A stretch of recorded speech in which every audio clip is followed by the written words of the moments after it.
Okay.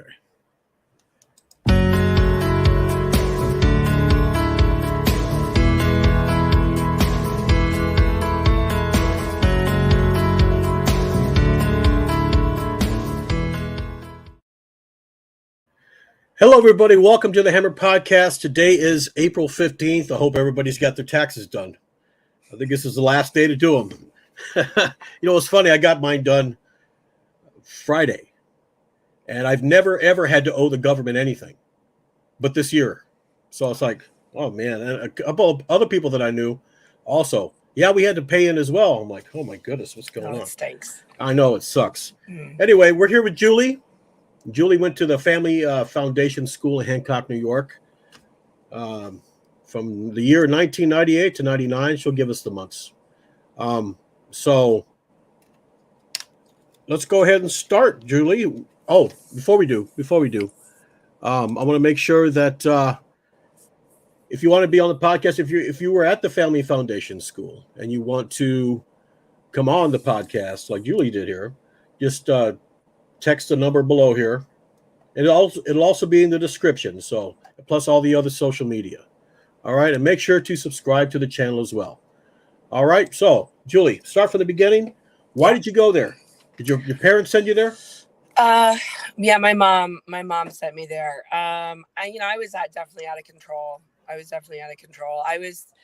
was acting out more. So there was a lot of problems in my family.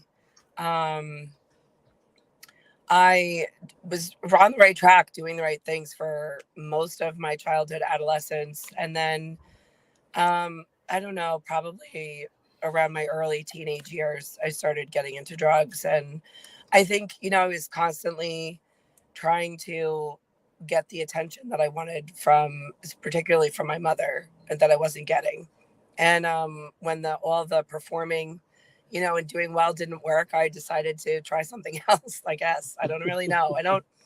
As kids, I don't think we really think about this stuff. I think we just, play off our emotions. And I was a really angry adolescent and a really angry teenager. I remember feeling very, very powerless. My parents fought all the time. My house was extremely chaotic. It was like there was a lot of violence all the time.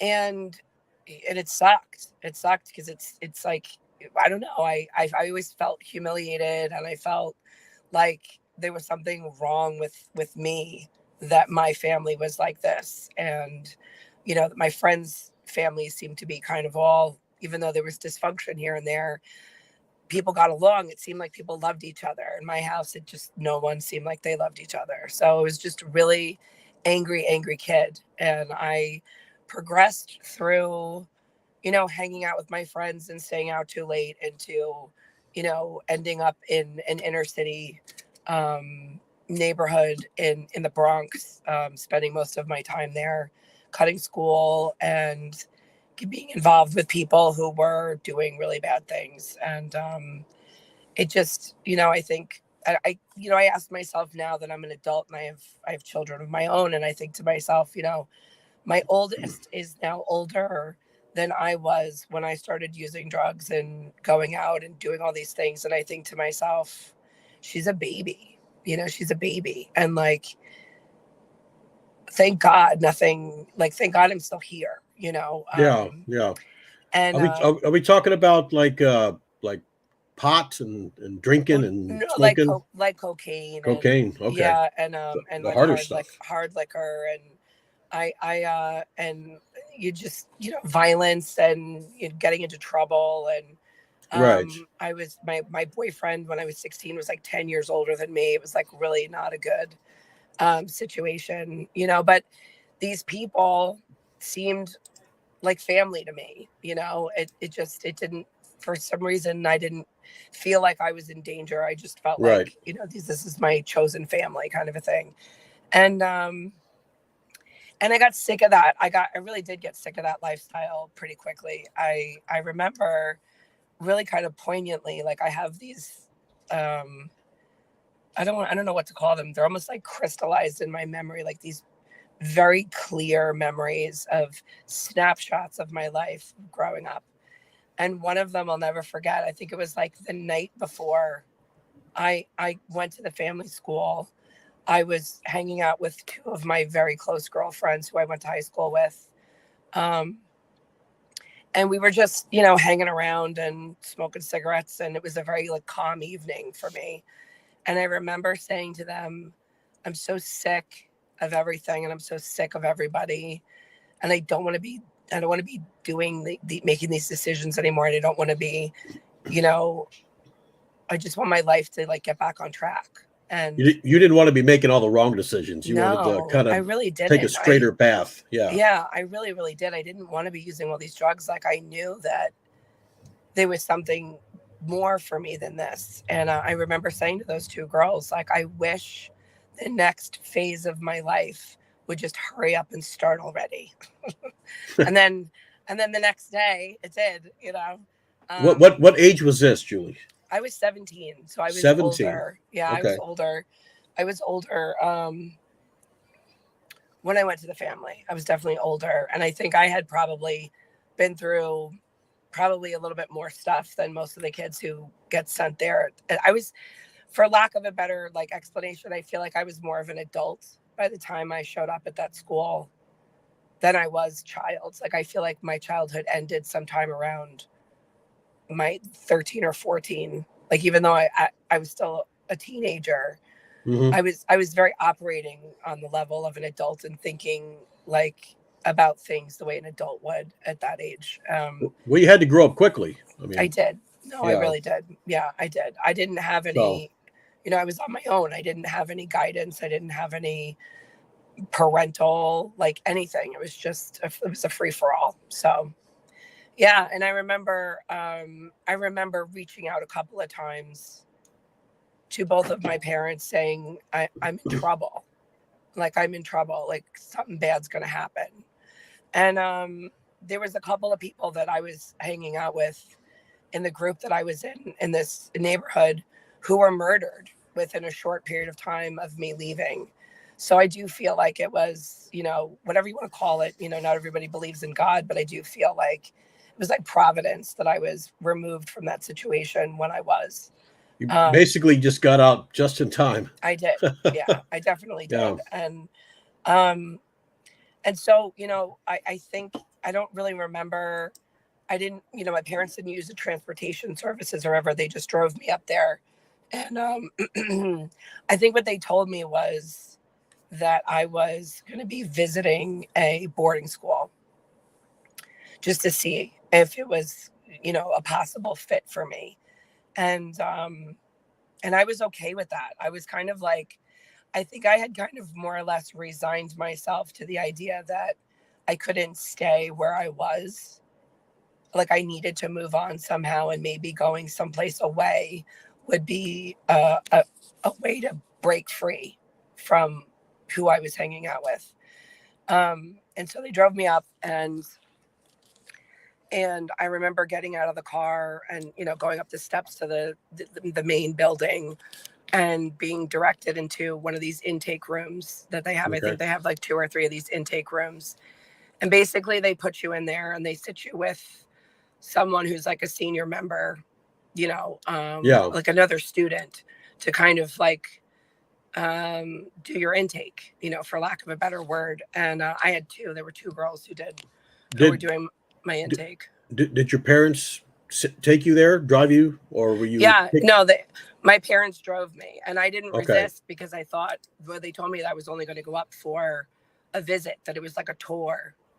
I, Okay. and I, like I said, I feel like I was like more or less like I had kind of sort of given up. I was kind of sort of like, whatever needs to happen for me to stop living the way that I'm living, like fine, Yeah. um, not realizing what the next year and a half of my life was going to look like. So, so I was in this intake room and I was talking to these girls, and I couldn't get a read if they were like older than me or younger than me or whatever. But I was like, okay, so like, what do you guys do here for fun? I mean, I just was like, got straight to the point, like Right. what's the, like, spill the tea, like, what's up?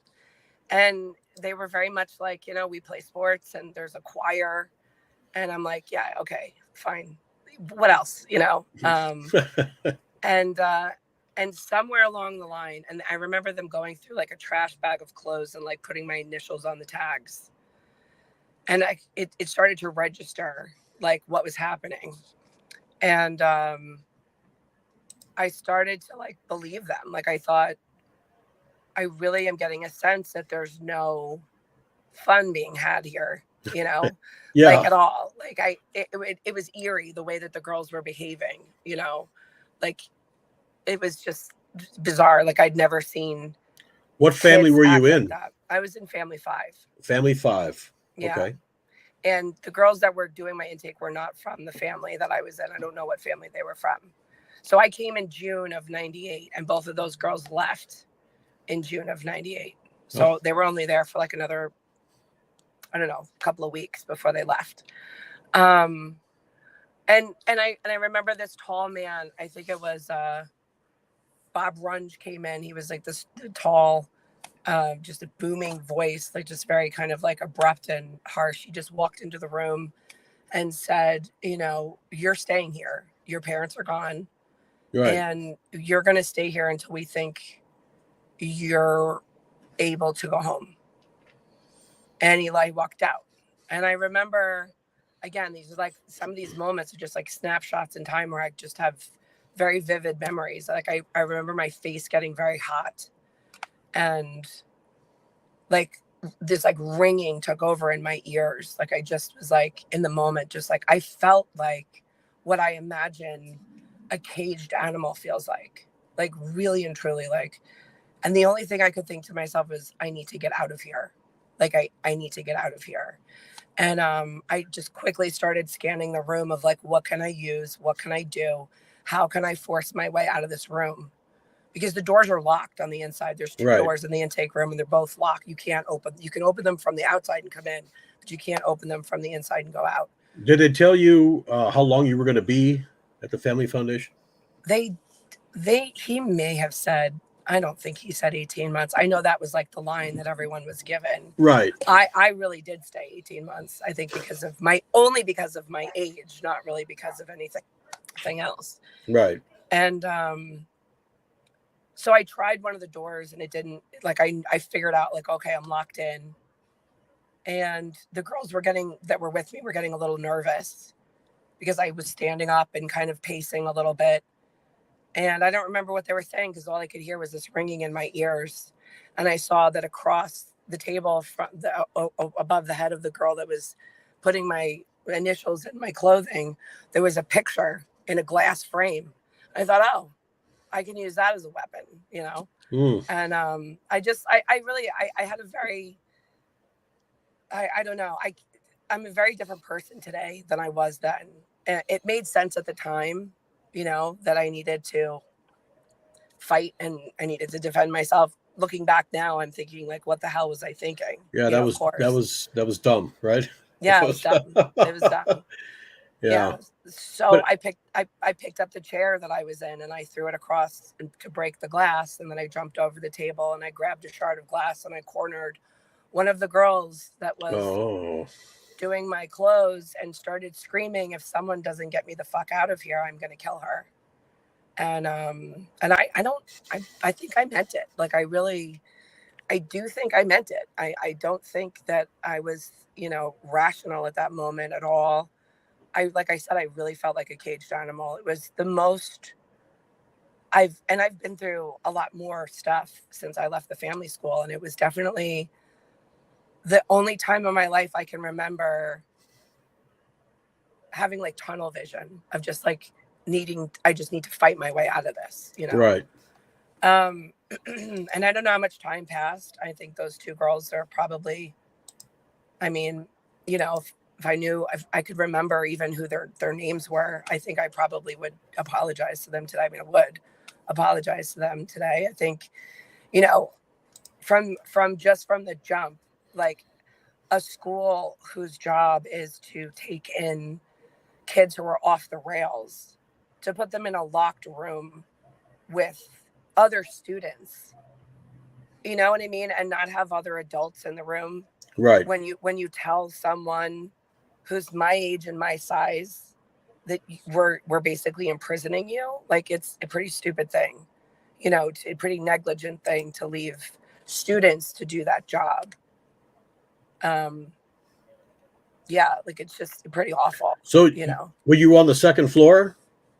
No, and I was on. This was all in the. This was like if you were to walk through the office, there were like intake rooms on the first floor of this main building. This is not the. This was like where we went to school and stuff, not where not where the families like tables and stuff were. Okay. And so I was screaming and like basically holding this girl hostage for a period of time, and I don't know where the second girl was. She was in the room somewhere. Again, I tunnel vision. And then I just remember all of these men like charging into the room and like, obviously tackling me. And I remember trying to stab one of the men who ended up being he was like a hemophiliac, I think. His name is Terry McCarthy. And people I think have mixed feelings about him. But I remember he just was in the line of fire, and somehow the sharp end of this shard of glass didn't hurt him. The dull end of the glass ended up going into my hand, which today I'm like, what a miracle that was, because I could have been in serious trouble, had that gone any further. Now, Julie, make sure when you say people's names, just say their first name or their last name. If they're, if they're not in the public, I mean, if they are in the public eye, you can say their full name. I mean, I'm not going to say kids' names, but I mean, their staff. Right. Should I not say staff's name? Yeah, you can. Yeah. Okay. So I was basically tackled, and I was like sat on for probably, 2 hours or so, until I stopped fighting. Did they get the shard of glass away from you? Yeah, they did. Okay. Didn't cut you or anything, did it? Cut me. No, cut you. Oh, cut me, but it didn't cut anybody else. Thank God, Yeah. And I got sat on for like 2 hours until I calmed down. And again, I think on some level, like after I realized like, okay, that didn't work. Like I'm here. Like I guess I'm here. And I do feel like there was some level of resignation. That like this was it. Like this was like I was looking for something. I was looking for a path out of whatever I was doing that I couldn't stop on my own, and this was the solution that was being presented, and it was irrelevant how I felt about it, basically. And so I really kind of switched gears very quickly.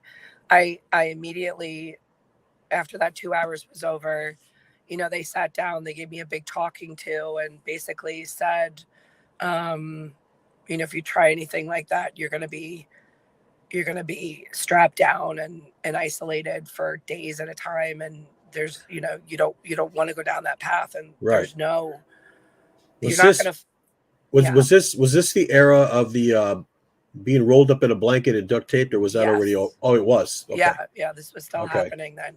Yeah. So I think, again, I was able to reason like an adult by that time in my life. And I think I just decided like, okay, I'm here, and, I'm not at home, like having to deal with my parents screaming and yelling at each other and the violence that was happening there. And I'm away from these people that I want to be away from. And like no one here, like there's certain things, like I started to rationalize with myself, okay, like I'm not going to have to worry about being physically assaulted here. I'm not going to have to worry about, like that kind of stuff. Like that's what I was telling myself in order to just like calm myself down and try to observe what was happening and like what I needed to do in order to just get through what I needed to get through as painlessly as possible. So that was like the first like 24 to 48 hours of being at the school for me. Did they get you any medical attention for the hand? A Band-Aid. I mean, I definitely needed stitches. I still have the scar. I still have the scar in my hand. I definitely needed stitches, but I don't, to this day, I would love to know whether or not the parents of those girls were told what happened. I'd really love to, because I think everything that happened at the family school was like a big secret. Like parents were not told what was going on. Right, because phone calls were monitored. Yeah. Letters were read. Yeah. And edited. Yeah. So yeah. yeah, Yeah. It's always been that. It's I'm sorry. It's always been the same. Usually with everybody I talk to, it's the same thing. It's the same pattern. They monitor our phone calls. They beat us. They tortured us. They read our letters, and if they didn't like it, they would send it back to you and say, hey, you need to write this. Right. I mean, no matter what school, if it's a state school or a Christian school, it doesn't matter. The pattern's the same. Yeah. So yeah. No, I mean, and there's a system to it. Like I think there is a way to psychologically deconstruct kids and brainwash them, and they used all the tactics they did. Sure. Yeah. So, like I said, I kind of switched gears very quickly. I realized that I was there, and I was told, the 2 hours that they were sitting on me, and the hours that were spent talking to me afterwards to make sure I wasn't going to try anything else. I was told about all the kids who had run away. There were 2 boys that had run away, and they were caught in California and brought back. They just told me all the stories of all the kids who had run away and who were ultimately brought back. And I was just like, okay, all right, okay. Well, it was out in the middle of nowhere. It was out in the middle of nowhere. Yeah. Yes. Yeah. Mm-hmm. They like doing that. Yes, they certainly did. I mean, you had never been to Hancock at all. No. No. So you didn't know the lay of the land. You know? So basically, if you were to leave, basically you'd be lost.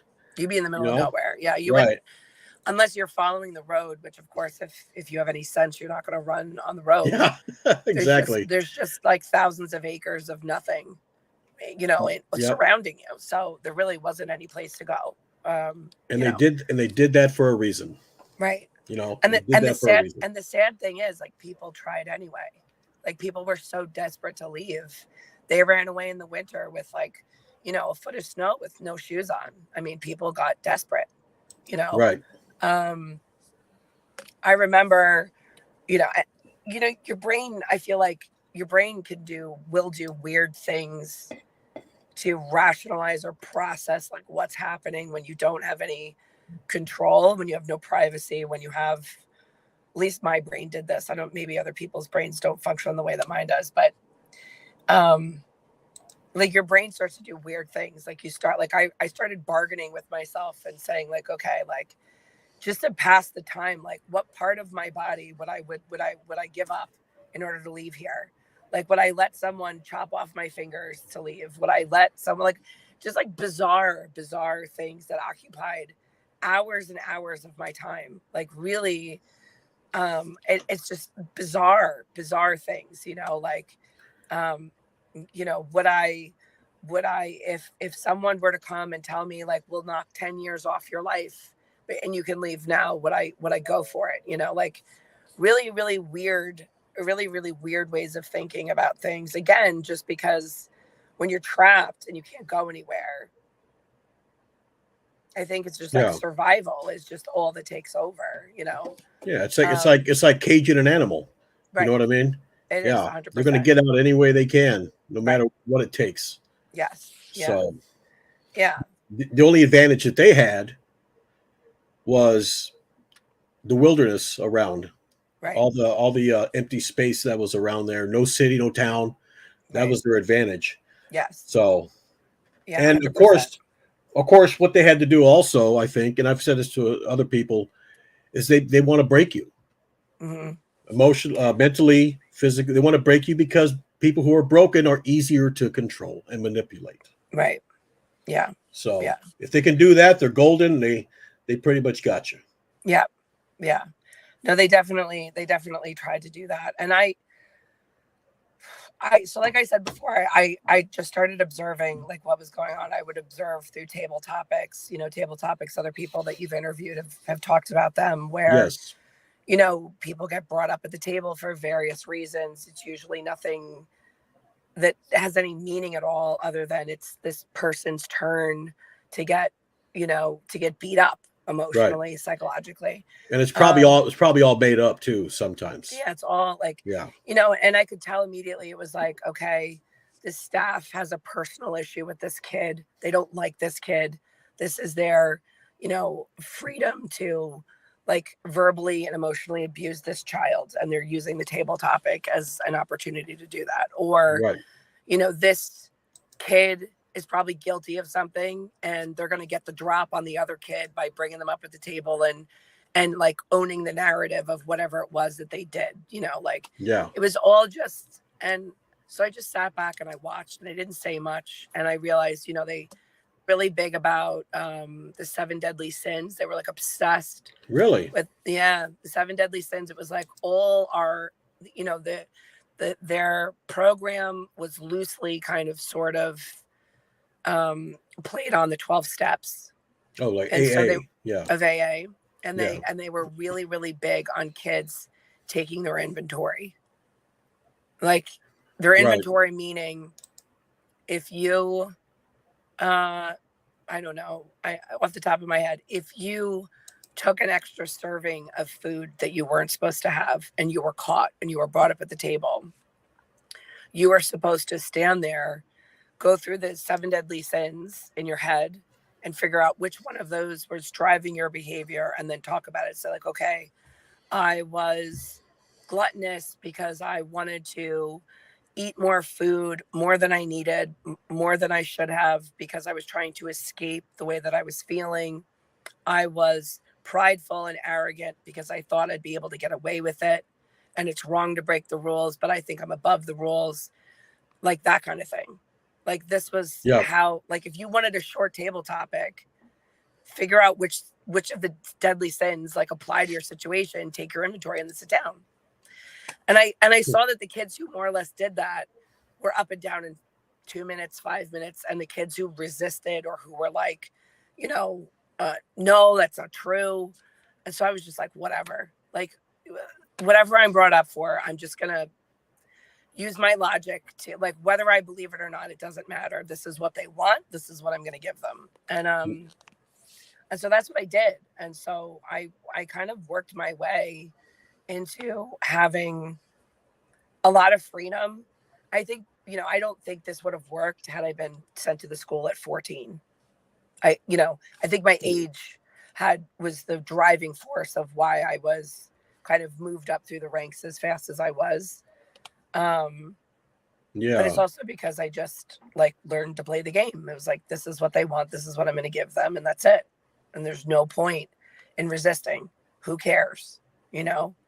Yeah. If you resist, you're going to take you down a peg or two, basically. Right. Yeah.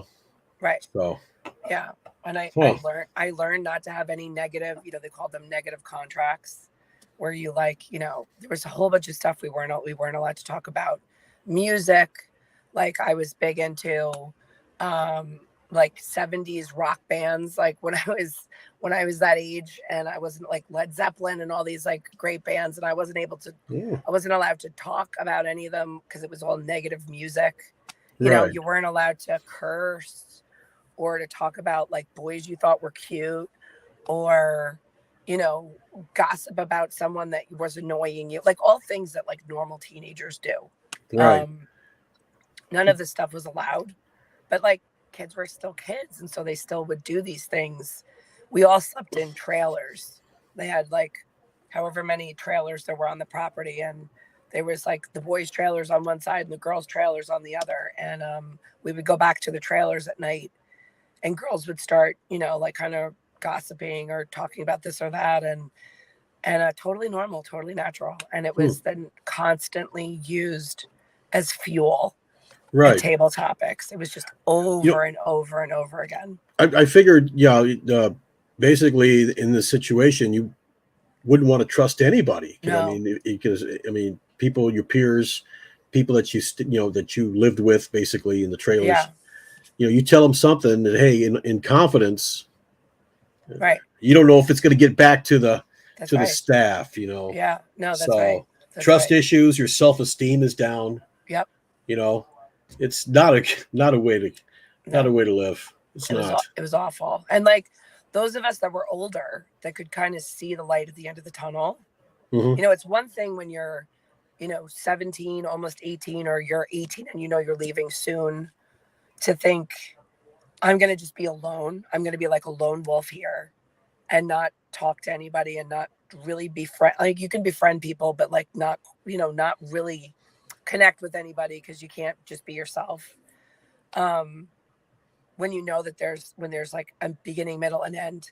But the kids that got sent there when they were 14 and 15 that were going to be there until at least they were 18, maybe even longer. It's like you can't ask someone at that age developmentally to just be a lone wolf and not trust anybody. There's very, very few people. There's probably, a very scant amount of 15 or 14-year-olds that have been through enough trauma that are, by the time they get to the school, are so hardened that they're basically acting like a prisoner, where it's like every man for himself. Like most kids are not going to think that way. Right. So they're going to constantly fall into these traps where they let their guard down and want to talk and want to be normal. And then to just keep getting hit over the head again and again and again and again and again. Right. It's just, it was horrible to watch. It was horrible to watch. Most of the ones that were there a long time, like you said, when they were 14 or 13 or whatever, they get basically what's called institutionalized. It's what happens when people go to prison for 20, 30 years. They become so used to that environment. Yeah. You know what I mean? And then somebody else comes in and they've already, like you said, they've already been hardened by their experience there. And then someone comes in and all they want to do is just run their mouth. It's like, well, I'll teach them, know? So I get it. No, it's horrible. And I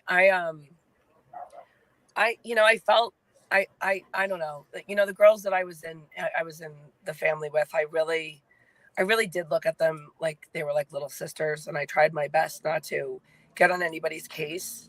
But like, I look back on that time now, even in the amount of time that I've left, there've been so many kids, especially, we're not kids anymore. We're all, adults, middle-aged adults. But I mean, so many of my cohorts left that school and fought like hell to expose it. And I was like, well, that's over. And I'm just going to like move on with my life. And there's a part of me that feels really guilty about that, and I look back and I think about all the girls that I was in Family 5 with, who like I had to more or less play the game with and kind of keep a little bit of a distance.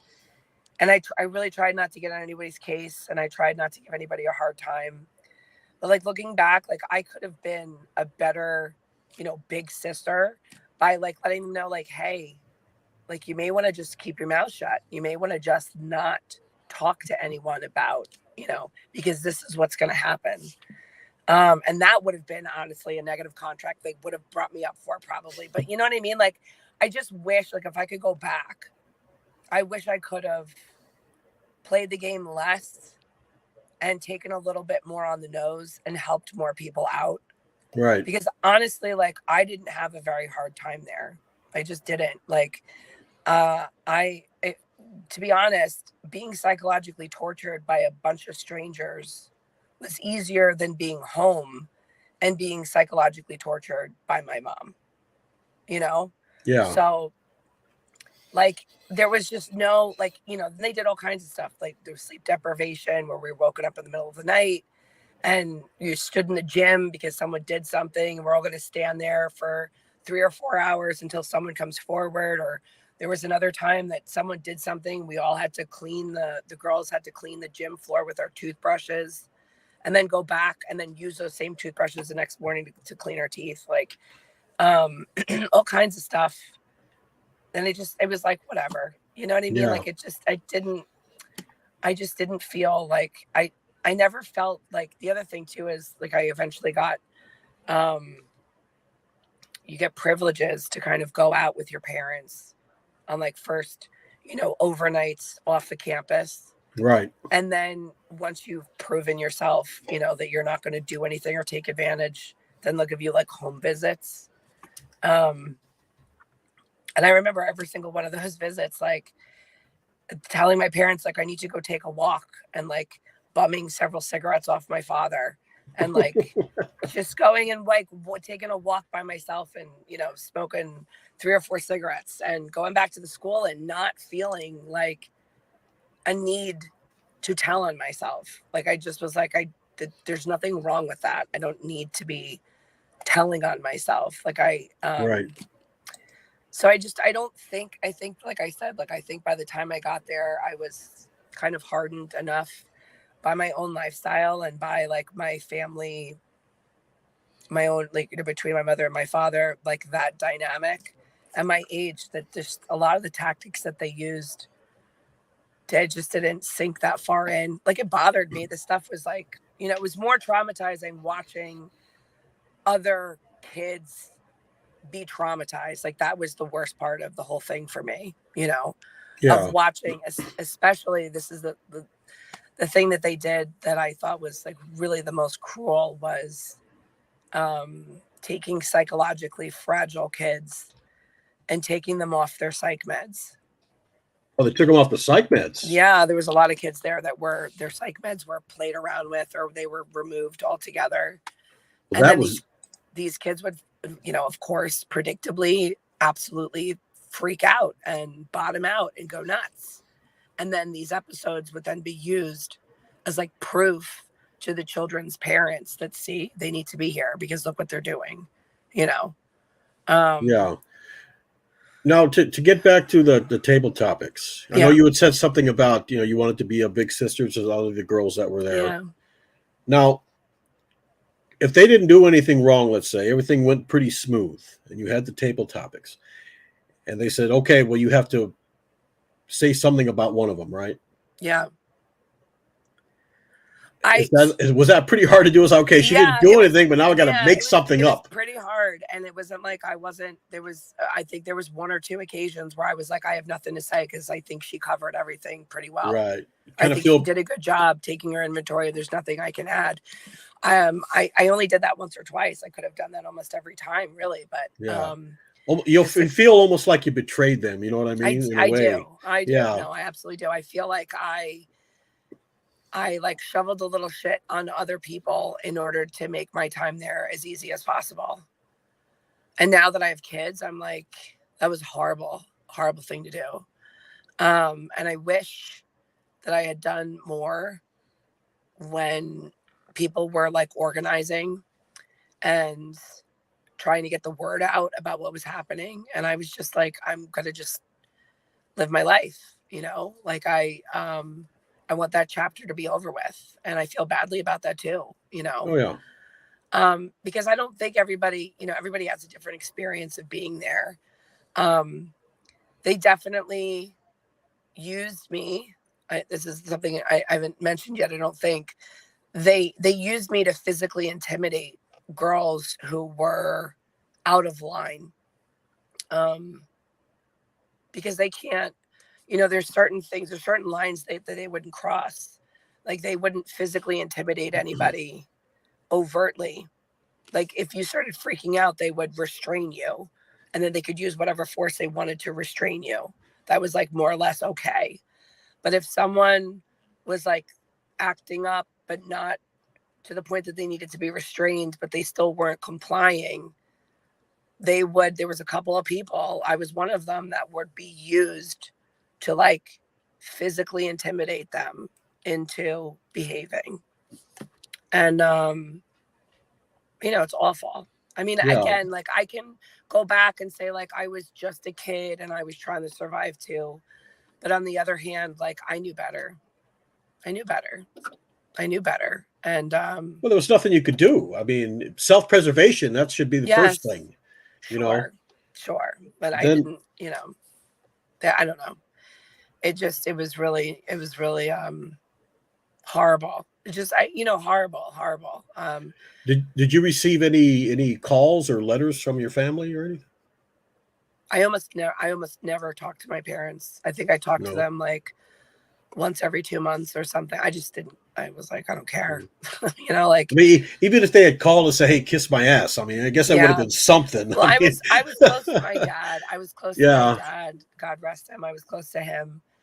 I don't think he had any idea or any real like say in whether or not I was sent there. Like this was like pretty driven by, my mother.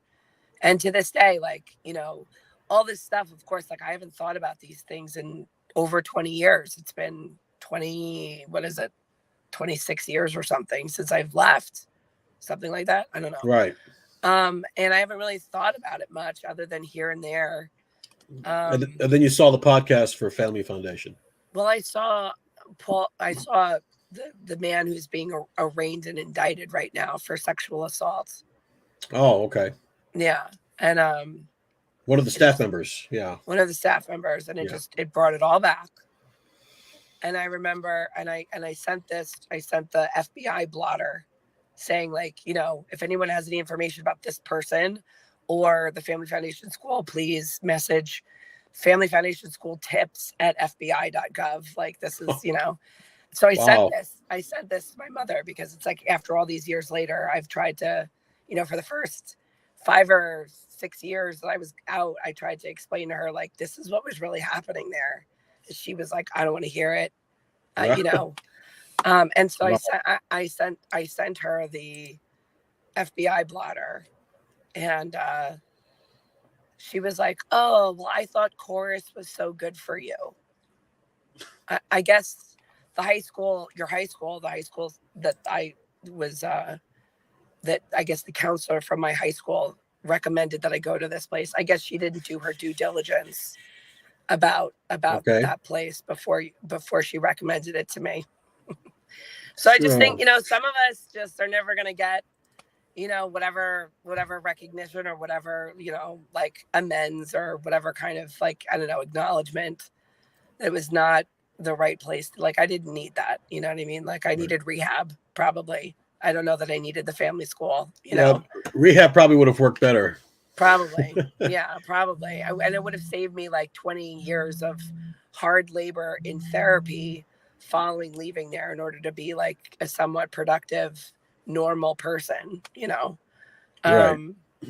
But yeah, I mean, that I feel for all the people. Like I think about some of these girls and I've continued to think about them, even though I've moved on with my life. I've continued to think about some of these girls who were, like I said, psychologically fragile, who were brutalized. There was no compassion. There was one girl who was like a little, like, I think she was a little schizophrenic. And it was like torture. It was just having her stand up at the table for hours. It's like she wasn't capable of playing the game. Right. She wasn't capable. And it was just, it was like any little bit of weakness. You showed any little bit of weakness. And you were just like, it was like they were the hammer and you were the nail. And they just hammered you and hammered you and hammered you. It's horrible. Just absolutely horrible. Horrible. I know. Well, when you take away their meds, what did they think was going to happen? I think it was just, they knew it was going to happen. Yeah. But I guess it kind of gives you a whole new perspective now. I mean, now that, like I said, you have kids. Yeah. So now you use that experience that you had there to say, well, I'm not going to send my kids to a place. Of course. No, I would never. I would never in a million years. I would never in a million years. Yeah. But even if, let's say, worst comes to worst, okay, you would actually check the place out, do your due diligence. Yeah. Look and see if there's any reviews. Look on YouTube to see if there's any, anything bad about it. I mean, of course, back in '98, there was no social media. There was no the internet was still young. Yeah, it was still. Yeah. They really can't. And it's astonishing to me that there are still places that are operating today that get away with this stuff, because it's like, in the advent of social media, how can you get away with this stuff? And it really is because, like, teens who are in trouble are just like another one of these populations that are discarded. Like they're not. It's another vulnerable population that just slips through the cracks. Well, people think, the staff is basically trying to help these kids, right? And these kids are going to say anything to try and get out of there. Yeah. So they're going to believe the staff before they believe the kids. That's Even right. if the kid is right Yeah. and saying this person is doing this to me or whatever, they're going to believe the staff first. Yeah. And plus, a lot of these places are in states where there's no oversight, there's no regulation. Yeah. They don't have a state come in and check the place out and all that. They don't have that. Right. Yeah. Yeah. And like that's why they put themselves out there in the middle of nowhere. Right. That way the people in the cities or the towns aren't snooping. Right. Yeah. So Yeah. until there's regulation and until the state can step in and try and figure out how to manage these places to keep them from abusing kids, Yeah. it's going to continue. Yeah. Yeah. It's awful. It's horrible. It's horrible. Yeah. And most of these staff people were just like recovering alcoholics. That's it. Like, which, and to be fair, like, I thought that I was an alcoholic. I was sober. I went to meetings for 20 years after leaving the school because I was like convinced that I was definitely a drug addict and an alcoholic. It turns out I'm not. But when I think of like the ordinary people that I met at meetings over a period of 20 years, most of these people, if you've used drugs or alcohol for a significant period of your adolescence or young adult and you're getting sober at 30 or 40, you shouldn't be working with at-risk youth. Yeah, you just shouldn't be, because you don't have your shit together enough. Like, you just don't, unless you're trained and certified. You have no business being around a vulnerable population of people. It's right. just it's unbelievable to me. And plus, when you're working with children, Art Log NYC. Oh, found by chance. Good. Alumni 1998, 99. Maybe somebody went there with you. Oh. Hi. But what was I saying? A lot of they should have background checks on these people as well. Absolutely. Fingerprints and everything. Like, why not? Check their background, see if they're a sex offender or if they're a person who likes to steal, theft. But they didn't do that. Right. No, there was no checks and balances, and none. And there was a lot of opportunity. I spent a lot of one-on-one time with male staff. Nothing ever happened. I was never targeted for any type of sexual assault. That's good. Of course it was. Yeah. But again, it's like, why is any grown man being given access to little girls, a one-on-one with no, like, that's totally inappropriate. Like, even just that is just totally and completely inappropriate. Were they able? Maybe I should have asked the question sooner. But were they able to? Let's say if they needed to talk to you, there wouldn't be another staff member there to make sure nothing would happen. It was just them alone, basically. Just them alone. Yeah. So they could pretty much have done anything. Yeah. Wow. Anything, and like, staff was constantly breaking the rules. There was another guy that was there. I guess I won't say his name. And he was like a peripheral staff member of Family 5. There was like, a mom and a dad. He was like not one of those two. He was like someone else. And we would hum. He liked a lot of the same bands that I liked. I don't know how we figured that out. I really don't. I think he might have been humming something at dinner once.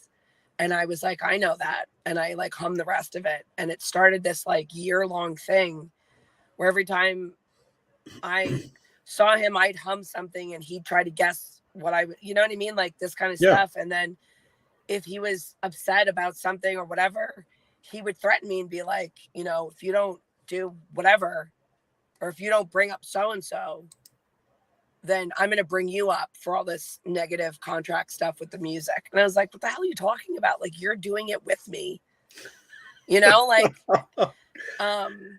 yeah, it was like constant, like, threats. It was like, there was like very little boundaries between adults and children, like almost none. Like, there were very few boundaries. And it was like, there was always periods of them trying to develop a rapport with you and then punctuated with just tearing you apart, you know, in front of everybody. They're your best friend 1 minute, then they turn right around and right. plant the knife right in the back. That's right. Yeah. So yeah, that's why a lot of people had you don't have trust issues to this day about that, do you? No, I would say that the lasting effects I have from the school are taking more responsibility in my relationships, being overly responsible for things that are not my responsibility. That's the lasting effect. You know, I'm married now. And I love my husband very much. And he's a great guy. But I will definitely, like, I will be almost problematically looking at my own behavior to an excessive degree. And like, he knows that, like, he can push that if he wants to a little bit, to the point where it's like, it goes a little too far sometimes, and I have to like snap out of it and be like, wait a minute, you have responsibility in this too. But that's not my first, as an adult, that's not my first go-to, because I was trained very well to just focus on myself and focus on my behavior and what I'm doing wrong, and you know, not looking at anybody else. So there's definitely lasting effects from there. I don't know that I'll ever know all of them, you know. I just know that I have regrets, and I'm sorry if anybody who was in the family with me watches this. I'm sorry, like, wholeheartedly. And those 2 girls that I traumatized, I'm sure, I'm sorry. Like, I really am. I wish that I could, I don't know, make it up somehow. Well, you know, like I said before, you know, it's first person you got to take care of is you. Yeah. You know, I got to make sure that I survive this. Everybody else is secondary, and that's normal. I mean, you know, some people will put others before them, but sometimes it just doesn't turn out very well. Right. You know, they end up getting hurt worse than everybody else. Yeah. And then they end up with more trauma, which could last decades. Yeah. You know? Yeah. So self-preservation is always the key. Not to say that you didn't care about the other people. I'm sure you did. Yeah. But you had to do what you had to do. And I think they need to understand that. And hopefully they do.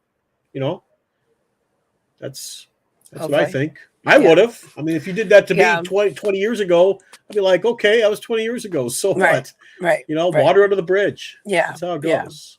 I just think once you become a parent, you know, once you become a parent, it's just like, ugh, you know, like, it's just, I don't know. There's an understanding of like how innocent and delicate children are, you know. Well, like, being a parent myself, you look through a life through a different lens. Yes, you do. Than somebody who's a teenager or somebody who's single. Right. Way different lens. Yeah. So I know exactly what you're saying. Yeah. So. Yeah. But how's your life now? Doing pretty good? It's good. Yeah, it's good. I have, like, from the outside on paper, I have a very normal life, you know. Yeah, pretty normal, pretty good. You know, that's wonderful. Yeah. Well, it's good to hear that you're doing great. I mean, thank you. Like I said, a lot of people leave those places, even other places that just, you know, so some people are stronger mentally than others. Yeah. You just happen to be that person that was strong enough. Yeah. Some people, like I said, will end up either killing themselves, which I think what happened there at Family Foundation. Oh, there's so many kids. Yeah. So many suicides. Kids, but yeah, people who left there have died. Like, they're homeless, they're addicts. Yeah. You know, whatever. I mean, it happens. Yeah. And maybe they were strong mentally at one time, but you know, sometimes when you just let it fester and you just keep thinking about it, eventually it breaks you. Yeah. You know, it does. Yeah. So, and that's sad. And I think that a lot of these staff members and whoever owned the place need to be brought up on charges, but yes, I do. It's probably not going to happen. Yeah. I think it's closed. I think Family Foundation is closed. So it's been closed. Yeah, it's been closed. There is rumors that there's going to be more staff brought up on charges. There's been like a little rumor mill about that. So we'll see. You know, having even one who was he was a bad guy, So it's good that he's getting. I heard that he was probably a sex offender. He maybe is 100%. Oh yeah. That's what I thought. So yeah. Have any of the students ever brought up any charges or tried to sue this family foundation? I think there were a lot of civil suits. I think New York State dropped the what is that? The statute of limitations on sexual assaults. And so there was a bunch. There was a push by one of the classmate she's very active. She wrote a book. I don't know if I could say her name. I think everybody knows who I'm talking about. She was like she pushed and like put it out on like all the Facebook groups, like statute of limitations is dropping. Like anybody and everybody who suffered anything at the hands of anybody at the family school, like please file suit. And I think, to my knowledge, a bunch of people did and got settlements. Good. And I think that some of those civil cases that ended up having settlements fueled the flames of him getting brought up on criminal charges. So hopefully there's more of that coming, because there's definitely, there's a debt that needs to be paid for sure for a lot of those kids. Yeah. And podcasts like this, you have Mind the Hammer podcast, you have Pieces of Victory, you have the Preacher Boys, you have all these other podcasts that are doing these podcasts on trouble, exposés on these troubled teen homes, and people are noticing. And a lot of people in the news organizations are noticing, and they think, oh man, it's a great story. And they run with it, and it just turns out to be it just blows up. It's like, holy shit, I had no idea. So that's good. That's good. It is good. And it's good that people are coming out. And some people are just like, nope, I'm not going to talk about it. No, I don't want it. Right. And then some people have, say, you know what, we got to hold them accountable. Yeah. I'm going on. You know what I mean? Yes. Yeah. So thank you for coming on, Julie. Yeah, well, I thank you for having this podcast. That's really it's a service for sure. It definitely is very needed service. So thank you. Yep, and to all the people watching, if you read, and I saw in the comments that there were some people that were watching that were at the Family Foundation. If you were there, the number is right there on the bottom, right there. It's also on the description box. So give me a call or text me. Don't call, text me. And I'll put you on the schedule. So, all right. Okay. So we have about 2 minutes, but like I said, thank you for coming on, Julie. I appreciate it. Of course. Of course. Hopefully we can get more people on here about Family Foundation. Because like I said, I had about 50 or 60 people from Agape boarding school in Missouri. And that's when it was still open, and the news, like I said, the news got a hold of it. It blew up. And these podcasts were the reasons for that place shutting down. Oh, that's so great. Yeah. That's so fantastic. Finally, after I think it started in like 95 or 90. Yeah, I've heard of that place. I didn't know it was closed down. I've heard of it. So that's really great. Good. Yeah. But the only problem with those schools is they'll go to a state that's, like I said, no oversight, no regulation. So they'll just, and being that they don't have to have any regulation, they could just come right in, settle down. Yeah. Nobody knows they're there. Right. Yeah. The abuse goes on and nobody knows. Nobody knows. Yep. So they need to start putting regulation, holding people accountable. Yes. 100%. So, yes. All right, Julie. Okay. Stay on the line. I'm going to end the podcast. Okay. Like I said, thanks for coming on. Thank All right, you. everybody.